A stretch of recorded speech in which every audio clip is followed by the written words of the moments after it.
It's official. Joe Biden has stepped out of the presidential race and has endorsed Kamala Harris. That means in November, we're likely going to see Kamala Harris versus Donald Trump. So today, we're going to look at the electoral map and make our best prediction based on the current information and polling. But to do that, we first have to identify the difference between Joe Biden and Kamala Harris. So let's look at this graph by NBC News. They compiled polling, Biden versus Trump, and then Harris versus Trump. Look at this. CBS YouGov, Trump was leading 47-52. Now, Trump is still leading, but Harris 48-51, so a slight improvement for Harris. NBC News poll, we see that Biden and Harris actually have the same percentage difference between Trump.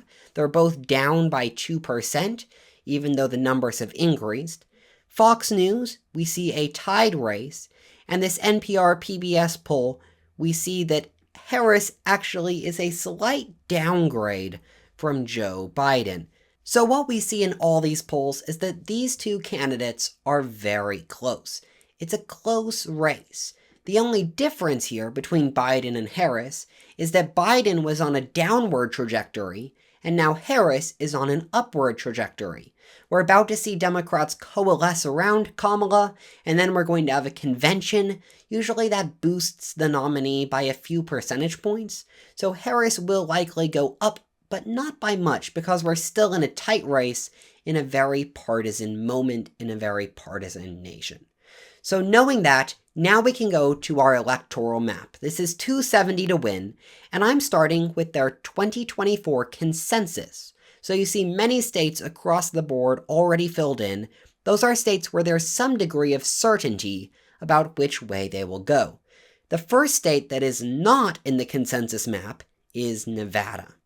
Now, in Nevada, we have seen throughout this race Trump leading. When you look at 538's board, on the July 16th polls, you can see Trump up by 3, Trump up by 5, but an Insider Advantage poll polled Harris, and Trump was up by 10.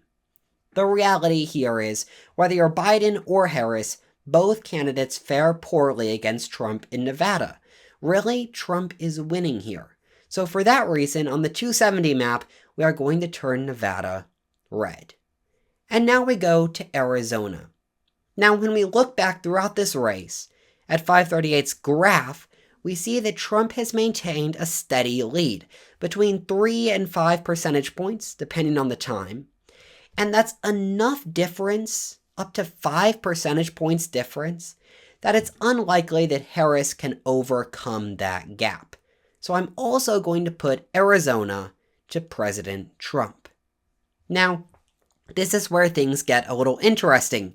You notice on the 2024 consensus map, both Georgia and North Carolina, which are traditionally more swing states, are both red. Their margins are great enough that the consensus now lists them as favored to go to Trump. And I agree. Okay, here's where things really get interesting as we head north, starting in Pennsylvania. Now, when you look at the Trump-Biden polls in Pennsylvania, you can see that right before the debate, June 20th, Trump was only up by 0.3%. I've told you, Harris is going to perform better than Biden. She's on an upward trajectory. So with that small a difference, I do think Harris can overcome and win Pennsylvania, especially if she chooses Pennsylvania Governor Josh Shapiro as her running mate. So let's put Pennsylvania blue. Next state, very similar to Pennsylvania, it's Michigan. You go back also to June 20th. And in this aggregate, Biden was up by 0.5 percentage point.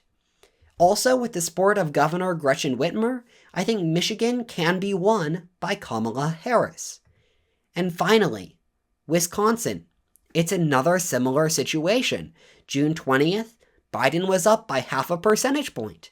That changed after the debate, but in all these northern states, you look at pre-debate, imagine Kamala having a small boost from the convention, and you can easily see her winning all 3 of these states.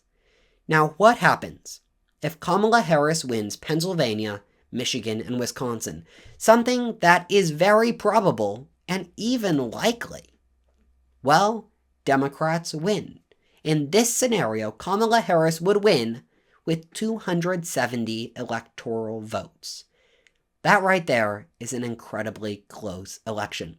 And all it takes is Trump winning one of those 3 northern states, breaking into the blue wall, and this whole narrative flips. Okay, that is where the electoral map currently stands.